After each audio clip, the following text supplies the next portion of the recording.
ആദിവാസി August 9-ാം തീയതി നടത്താൻ പോകുന്ന സർക്കാർ ശ്രീ രാധാകൃഷ്ണൻ സാർ ഇറങ്ങി പോകുന്നതിന് മുമ്പ് ഒപ്പിട്ട ഉത്തരവിനെതിരെ ഉള്ള ഒരു പ്രതിഷേധ സമരമാണ് നടത്താൻ 9-ാം തീയതി ഓഗസ്റ്റ് 9 ട്രൈബൽ ഡെവലപ്മെൻറ്റ് ഓഫീസ് പിടിക്കാൻ. അപ്പോൾ അതിൻ്റെ ഭാഗമായിട്ടുള്ള പത്രസമ്മേളനമാണ് നമ്മൾ വിളിച്ചിട്ടുള്ളത്.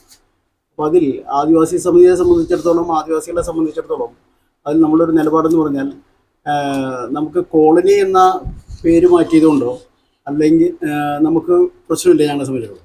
അതേസമയം ഊര് എന്ന പേര് മാറ്റിയതിനോടാണ് നമുക്ക് പൂർണ്ണമായിട്ടും വിയോജിപ്പ്. കാരണം ഊര് എന്ന് പറഞ്ഞു കഴിഞ്ഞാൽ അത് ഈ സർക്കാരുകളോ അല്ലെങ്കിൽ ഏതെങ്കിലും പാർട്ടികളോ അല്ലെങ്കിൽ സമൂഹത്തിലോ മറ്റാരെങ്കിലോ ഇട്ട പേരല്ല. അത് ആത്യന്തികമായിട്ട് പണ്ട് മുതൽക്ക് അച്ഛനപ്പൂപ്പൻ കാരണവന്മാർ മുതൽക്ക് ഞങ്ങളുടെ ഒരു ഭരണ സംവിധാനം ഉണ്ടായിരുന്നു ആദിവാസികൾ. ആ ഭരണ സംവിധാനത്തിൽ വരുന്ന ഒരു പേരാണ്. ആ ഭരണ സംവിധാനത്തിൽ തിരിച്ചിരുന്ന ഒരു ഏരിയകളാണ് ഊര് എന്ന് പറയപ്പെടുന്നത്.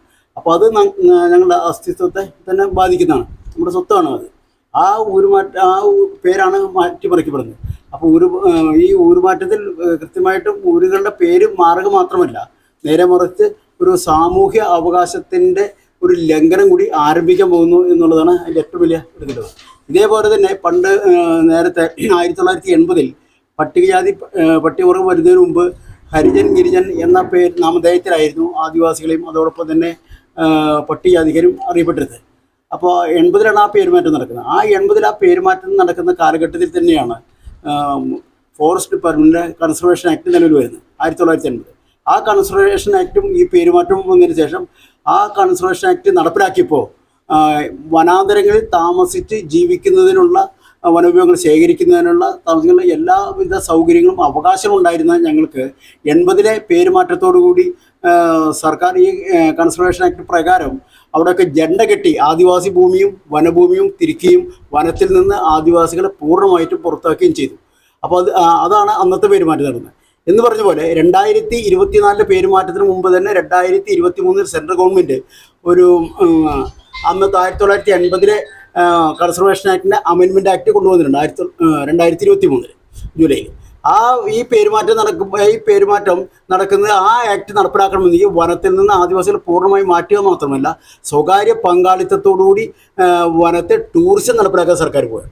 അപ്പോൾ ആദിവാസികളുടെ പൂർണ്ണമായിട്ടുള്ള വനത്തിനകത്തുള്ള പൂർണ്ണമായിട്ട് സാന്നിധ്യം ഒഴിവാക്കുക എന്നതും കൂടി ഇതിലൊരു ലക്ഷ്യമായിട്ട് വരുന്നുണ്ട്. ഇതെല്ലാമാണ് നമ്മൾ ഈ ഊരുകളുടെ പേരുമാറ്റത്തിന് സർക്കാരിൻ്റെ തെറ്റായ നടപടിയാണെന്നും ഊരുകൾ നിലനിർത്തേണ്ടത് ആവശ്യമാണെന്നും, അതേസമയം തന്നെ പട്ടികജാതിക്കാരുടെ കോളനി, പട്ടികവിഭാഗക്കാരുടെ കോളനിയുടെ പേരുമാറ്റം മാറ്റുന്നത് ശരിയല്ല എന്നുള്ള നിലപാട് നമുക്കില്ല. നേരെ മറിച്ച് ആദിവാസികളുടെ ഊര് എന്ന നാമധേയം മാറ്റുന്നത് ശരിയല്ല എന്നും അത് നമ്മുടെ സ്വത്വമാണെന്നും അത് പൂർണ്ണമായിട്ടും ആദിവാസികളല്ലാതെ വന്ദേവാസികളായിട്ട് മാറുന്ന ഒരു തലത്തിലേക്കാണ് സർക്കാരിൻ്റെ ഈ നീക്കം. അതുകൊണ്ടാണ് ആദിവാസി സമിതി അതിനെ ചെറുത്ത് നിൽക്കുന്നത്. സംസ്ഥാന വ്യാപകമായിട്ട് ആദിവാസി സമിതിക്ക് സംസ്ഥാന വ്യാപകമായിട്ട് ഒരു 3-4 ജില്ലകൾ പ്രവർത്തനമുണ്ട്. അവിടെയെല്ലാം ഇത് ചെയ്യുന്നുണ്ട്. അത് കൂടാതെ തന്നെ മറ്റ് ഇതര ആദിവാസി പ്രവർത്തി മറ്റ് ഇതര സംഘടനകൾ, ആദിവാസി മൂവ്മെൻറ്റുകൾ, ആ സംഘടനകൾക്കെല്ലാം തന്നെ നമ്മൾ അയച്ചു കൊടുക്കുകയും അവരായിട്ടെല്ലാം സംസാരിക്കുകയും ചെയ്തിട്ടുണ്ട്. അപ്പോൾ തിരുവനന്തപുരം അവർക്ക് അയച്ചു കൊടുത്തിട്ടുണ്ട്, എല്ലാവർക്കും അയച്ചു കൊടുത്തിട്ടുണ്ട്. അപ്പോൾ എല്ലാവർക്കും ഇതിനെക്കുറിച്ച് വാസ്തവത്തിൽ ഈ പുതിയ തലമുറയ്ക്ക് ഈ ഊര് എന്ന സംവിധാനവും ഇന്നത്തെ ഈ കോളനി എന്ന സംവിധാനവും അതോടൊപ്പം തന്നെ പട്ടികവർഗം എന്ന് പറയപ്പെടുന്നത് ഈ പുതിയ തലമുറയ്ക്ക് കൃത്യമായി ഗ്രാഹ്യമില്ല എന്നുള്ളതാണ് അതിൻ്റെ ഏറ്റവും വലിയ പ്രത്യേകത. അപ്പോൾ അതുകൊണ്ട് തന്നെയാണ് ശരിക്കും ഈ വിഭാഗത്തിനിടയ്ക്ക് നിന്ന് കൃത്യമായിട്ടും ഇതിനെതിരെയുള്ള പ്രക്ഷോഭം അല്ലെങ്കിൽ ഇതിനെതിരെയുള്ള ഒരു ചർച്ച ഉയർന്നു വരേണ്ടതാണ്. അപ്പോൾ ഇന്ന് ആദിവാസി മേഖലയിൽ പ്രവർത്തിക്കുന്ന പ്രബലമായിട്ടുള്ള സംഘടനകളൊക്കെ തന്നെ എന്തെങ്കിലും ഒന്ന് പറഞ്ഞ് നമ്മളുടെ സണ്ണിയം കവിക്കാടക്കം പറഞ്ഞ് മാധ്യമങ്ങളോടൊന്നും സംസാരിച്ചു എന്നാൽ അതിന് ആധികാരികമായിട്ട് രണ്ട് വിഷയമായിട്ട് കണ്ടതാണ്. പട്ടികജാതിക്കാരനും പട്ടികവർഗ്ഗക്കാരനും ഒന്നായി കാണുന്നതിന് പകരം രണ്ടായിട്ട് കണ്ടതാണ്. അപ്പോൾ എന്ന് പറയുമ്പോൾ രണ്ട് വിഭാഗത്തിന് ആചാരങ്ങളും അനുഷ്ഠാനങ്ങളും ഭാഷയും സംസ്കാരവും എല്ലാം വ്യത്യസ്തമാണ്. അതേസമയം ഭരണ സൗകര്യത്തിന് കേരള സ്റ്റേറ്റിൽ മാത്രമാണ് പട്ടിക വർഗ്ഗക്കാരും പട്ടികജാതിക്കാരും ഒരേ ഇതെന്ന് പറയുമ്പോൾ, നേരെ മറിച്ച് സെൻട്രൽ ഗവൺമെൻറ് പറയുന്നു അത് മറ്റ് സംസ്ഥാനങ്ങളൊക്കെ തന്നെ വെവ്വേറെ തന്നെയാണ്. അപ്പോൾ ഇത് എന്ന് പറയുമ്പോൾ ഒരു നഗരത്തിൽ പട്ടികജാതിക്കാരെ കൂട്ടി അടുത്ത നഗരത്തിൽ പട്ടികവർഗ്ഗക്കാരെയും കൂടി കൂട്ടിക്കെട്ടി അവരുടെ സ്വത്വത്തെക്കുറിച്ചോ അവരുടെ സംസ്കാരത്തെക്കുറിച്ചോ അവരുടെ ആചാരങ്ങളെക്കുറിച്ചോ അവരുടെ അനുഷ്ഠാനങ്ങളെക്കുറിച്ചോ അവരുടെ നിലനിൽപ്പിനെ കുറിച്ചോ ഒന്നും ചെയ്യുന്നില്ല, യാതൊരു പരിഗണനയും കൊടുക്കുന്നില്ല. അതിൻ്റെ പ്രധാന കാരണമായിട്ട് വരുന്നതെന്ന് പറയുമ്പോൾ പട്ടികവർഗ്ഗക്കാരെന്ന് പറഞ്ഞാൽ കേരളത്തിൽ 1,84,000 വരുന്ന ജനസംഖ്യയുടെ പട്ടികവർഗ്ഗക്കാരാണ്. അത് 14 ജില്ലകളിലായിട്ട് വ്യാപിച്ചു കിടക്കുന്നു.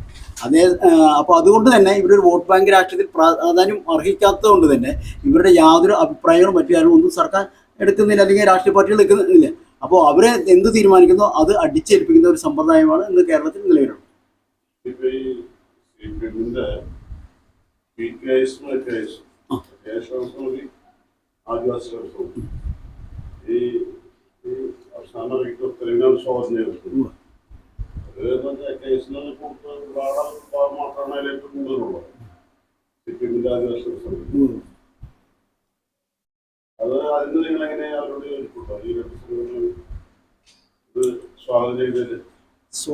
നമ്മൾ അതിനോട് വിയോജിപ്പുള്ളതുകൊണ്ടാണല്ലോ നമ്മൾ ഇത്തരം പത്രസമ്മേളനം, ഇത്തരം പ്രക്ഷോഭണ പരിപാടികൾ നടത്തുന്നത്. കാരണം PKS ആയാലും AKS ആയാലും കോൺഗ്രസിൻ്റെ ഭാഗമായിട്ട് നിൽക്കുന്ന ആദിവാസി കോൺഗ്രസ് ആയാലും അല്ലെങ്കിൽ BJPയുടെ ഭാഗമായിട്ട് നിൽക്കുന്ന വനവാസി കല്യാണം ആയാലും അങ്ങനെ രാഷ്ട്രീയ പാർട്ടിയുമായിട്ട് പ്രാമുഖ്യമുള്ള അല്ലെങ്കിൽ ബന്ധമുള്ള എല്ലാ പ്രസ്ഥാനവും ആ രാഷ്ട്രീയ പാർട്ടികളുടെ താല്പര്യമാണ് പരിഗണിക്കപ്പെടുന്നത്. നേരെ മറിച്ച് ആദിവാസികളുടെ താല്പര്യമല്ല പരിഗണിക്കപ്പെടുന്നത്. അതുകൊണ്ടാണ് നമുക്ക് അവരുടെ അഭിപ്രായങ്ങളോട് നമുക്ക് വിയോജിപ്പുണ്ട് എന്ന് പറയുമ്പോൾ ആദിവാസികളോടല്ല, നേരെ മറിച്ച് ആ സംഘടന ചെയ്യുന്നതിനോട് നമുക്ക് വിയോജിപ്പുണ്ട്.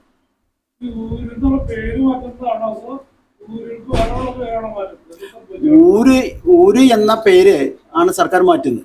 അതായത് നേരത്തെ പട്ടികജാതി പട്ടികവർഗങ്ങൾ താമസിക്കുന്ന ജനവിഭാഗങ്ങൾ താമസിക്കുന്ന പ്രദേശത്തെ കോളനി എന്നും സങ്കേതമെന്നും ഒക്കെ വിളിച്ചു വന്നിരുന്നു.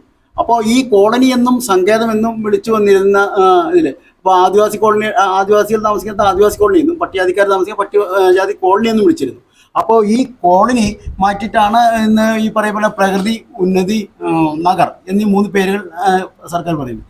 അപ്പോൾ അതിൽ നമ്മളെ സംബന്ധിച്ചിടത്തോളം, ആദിവാസികളെ സംബന്ധിച്ചിടത്തോളം നമുക്ക് കോളനി മാറ്റുന്നതിന് നമുക്ക് വിരോധമില്ല. നേരെ മറിച്ച് ഊര് എന്ന് പറയപ്പെടുന്ന സംവിധാനം അപ്പം നേരെ മറിച്ച് സർക്കാർ പറഞ്ഞാൽ മതി. ഊരല്ലാതെ കോളനി മാറ്റുക പറഞ്ഞാൽ നമുക്ക് പ്രശ്നം ഉണ്ടായിരുന്നു, സങ്കേതം മാറ്റുന്നതിന് പ്രശ്നം ഉണ്ടായിരുന്നില്ല. നേരെ മറിച്ച് എടുത്തു പറഞ്ഞിരിക്കണം ഊര്. ആദ്യം ആ സർക്കാരിൻ്റെ ഉത്തരവിൽ പറയുന്നത് ഊരാണ് ആദ്യം എടുത്തു പറയുന്നത്. ഊര്, കോളനി, സങ്കേതം. അപ്പോൾ ഊരിനെ മാറ്റുന്നതിനാണ് നമുക്ക് പൂർണ്ണമായിട്ടും വിയോജിക്കും. ആരംഭത്തിൽ ഇപ്പോൾ ഈ മന്ത്രിസഭയിൽ അധികാരമേറ്റ മന്ത്രിയായി വരുമ്പോൾ തന്നെ അദ്ദേഹം പറഞ്ഞിരുന്നത് ഈ കോളനി എന്ന നാമധേയത്തിൽ ഈ വിഭാഗങ്ങളെ അവഹേളനയ്ക്ക് വിധേയമാകുന്നു, അല്ലെങ്കിൽ അങ്ങനത്തെ ഒരു പ്രശ്നം നിലനിൽക്കുന്നുണ്ട്, ഒരു അപകർഷതാബോധം ഈ ആളുകളിൽ ഉണ്ടെന്നുള്ളതൊക്കെയാണ് പറഞ്ഞത്. പക്ഷേ ഞങ്ങളെ സംബന്ധിച്ചും ആദിവാസികളെ സംബന്ധിച്ച ഊര് എന്ന നാമധേയത്തിൽ അങ്ങനെ ഒരു അപകർഷതാബോധം ഇല്ല. കാരണം എന്താന്ന് പറഞ്ഞാൽ ഒരിക്കലും ആദിവാസികൾ ഒരു അടിമത്വം സ്വീകരിച്ചിട്ടുള്ള ആളുകളല്ല. ഇന്ന് ഇവിടെ നവോത്ഥാന പ്രസ്ഥാനങ്ങൾ വഴി നടക്കുന്നതിന് മറ്റു കാര്യങ്ങൾ ഇതിനെല്ലാം വേണ്ടിയിട്ട് സമരം ചെയ്തിരിക്കുകയും അതിന് മാറ്റത്തിന് വേണ്ടി പ്രവർത്തിക്കുന്നതെല്ലാം ചെയ്തിട്ട് പോലും ആദിവാസികൾ ഈ അയിത്തം നിലനിന്നിരുന്ന കാലത്ത് പോലും അതിൻ്റെ ഭാഗമായിരുന്നില്ല ആദിവാസികൾ. കാരണം എന്തുകൊണ്ടാന്ന് പറഞ്ഞാൽ ആദിവാസികൾ വനപ്രദേശത്തായിരുന്നു.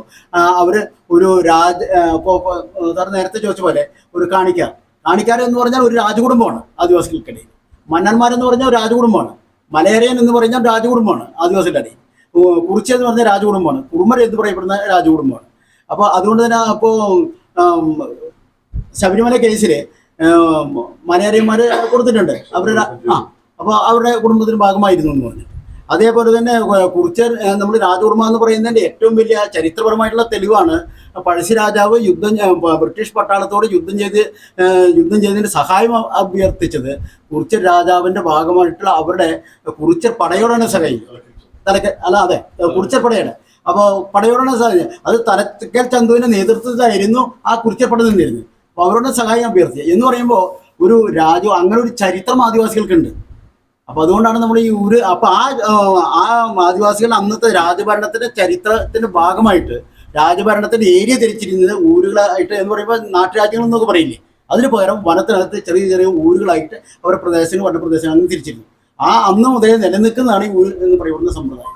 അപ്പോൾ അതിനെ മാറ്റുന്നതിനോടാണ് നമുക്ക് പൂർണ്ണമായിട്ട് വിയോജിക്കുന്നത്.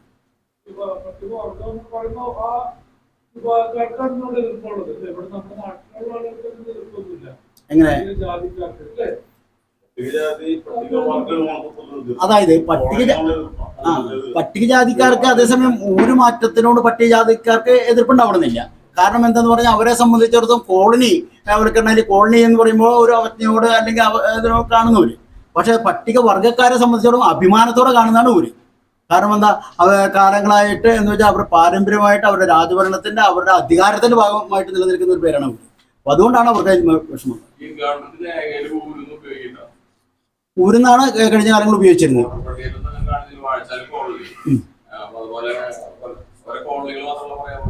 അതായത് ഗവൺമെന്റ് രേഖയിൽ ഊര് കാണുന്നത് ഞാൻ പറയാൻ കാരണം, ഓരോ കോളനി ഈ ഉത്തരവ് വരുന്നതിന് മുമ്പ് വരെ ഇതിനൊക്കെ അംഗീകരിച്ചുകൊണ്ട്, ഈ ഭരണ സംവിധാനത്തെ അംഗീകരിച്ചുകൊണ്ട് ഒരു ഊരുകൂട്ട സഭകൾ എല്ലാ ട്രൈബൽ സെറ്റിൽമെന്റിലും കോളനികളും ഉണ്ടായിരുന്നു, ഊരുകൂട്ട സഭകൾ. അപ്പോൾ ഊരുകൂട്ട സഭകളിലെ അധ്യക്ഷനായിരുന്നു അതിന്റെ ഊരുമൂപ്പൻ, അധ്യക്ഷനായിരുന്നു. ഇതിന്റെ അല്ല, എങ്ങനെ എന്തിന്റെ സബ് ഇപ്പൊ വോട്ടർ പട്ടികയിൽ എന്തിനായാലും ഓരോ കോളനികൾ നമ്മൾ പറഞ്ഞു കണ്ടുപിടിച്ചിട്ടുണ്ടോ അറിയില്ല. പൊതുവെ നമ്മൾ ധരിച്ച കോളനി എന്ന് പറഞ്ഞാൽ ഊരിലൊന്നും ഉപയോഗിക്കാറില്ല, ഉപയോഗിക്കാറില്ല. വോട്ടർ പട്ടികയിലും സാധാരണഗതിയിൽ ഭരണ സൗകര്യാർത്ഥം സർക്കാർ പലയിടത്തും ഊര് എന്നും പലയിടത്തും കോളനി എന്നും എല്ലാം വിളിച്ചു വരുന്നുണ്ട്. ഇന്നും 80-ല് മാറിയിട്ടുള്ളതാണ് ഹരിജൻ ഗിരിജൻ എന്നുള്ളത്, 80-ല് മാറിയിട്ടുള്ളതാണ്. പക്ഷേ ഇന്നും പലപ്പോഴും സംസാരിക്കുമ്പോൾ പലപ്പോഴും ഹരിജൻ എന്ന വാക്കും ഗിരിജൻ എന്ന വാക്കും എടുത്ത് വരാറുണ്ട്. അപ്പോൾ പലയിടത്തും ഉണ്ട്. അല്ല, ഇതങ്ങനെയല്ല. ഊരുകൂട്ട സംവിധാനം തന്നെ സർക്കാരിന്റെ ഇതിൽ നിലനിൽക്കുന്നുണ്ട്. ഊരുകൂട്ടത്തിന്റെ പ്രസിഡന്റ് ഇദ്ദേഹം ഒരു ഊരുമൂപ്പനാണ്. കണ്ടിച്ചിത്ര കോളനിയിലെ ഒരു ഊരുമൂപ്പനാണ് ഇദ്ദേഹം. അതേസമയം ഈ ഊരുകൂട്ടം എന്ന് പറഞ്ഞു കഴിഞ്ഞാൽ അധികാരമുള്ളതാണ് ഈ ഊരുകൂട്ടത്തിന്. അധികാരം എന്ന് പറഞ്ഞാൽ ഊരുകൂട്ടത്തിന്റെ സെക്രട്ടറി എന്ന് പറയപ്പെടുന്നത് പഞ്ചായത്ത് സെക്രട്ടറിയാണ്. ഊരുകൂട്ടത്തിന്റെ സെക്രട്ടറി. ഊരുകൂട്ടം എന്ന് പറയുമ്പോൾ ആ ഊരുകൂട്ട ഗ്രാമസഭയിൽ പഞ്ചായത്ത് സെക്രട്ടറി ഉണ്ടാവണം, ട്രൈബൽ ഡെവലപ്മെന്റ് ആളുകൾ ഉണ്ടാവണം, അതുപോലെ തന്നെ ഫോറസ്റ്റ് ഡിപ്പാർട്ട്മെന്റ് ആളുകൾ ഉണ്ടാവണം. ഇവരെല്ലാം കൂടുന്നതാണ് ഈ ഊരുസഭ എന്ന് പറയുന്നത്. ഊരുസഭയാണ് പൂർണ്ണമായിട്ടും കാര്യം. അല്ല, ഊരുകൂട്ടത്തിന്റെ ഊരുകൂട്ടം കൂടുന്ന സഭയ്ക്കാണ് ഊരുസഭ എന്ന് പറയുന്നത്. ഊരിന്റെ പേര് മാറ്റുന്നുണ്ട്, പറയുന്നുണ്ട്. ഞാൻ ഉത്തരവിന്റെ കോപ്പി കൊണ്ടുവന്നിട്ടില്ല. വേണമെങ്കിൽ നിങ്ങൾക്ക് എൻ്റെ വാട്സപ്പിലുണ്ട് സർക്കാരിന്റെ ഉത്തരവ്, ഞാൻ വേണമെങ്കിൽ അത് ചെയ്യാം. അതെ, പറഞ്ഞിട്ടുണ്ട്.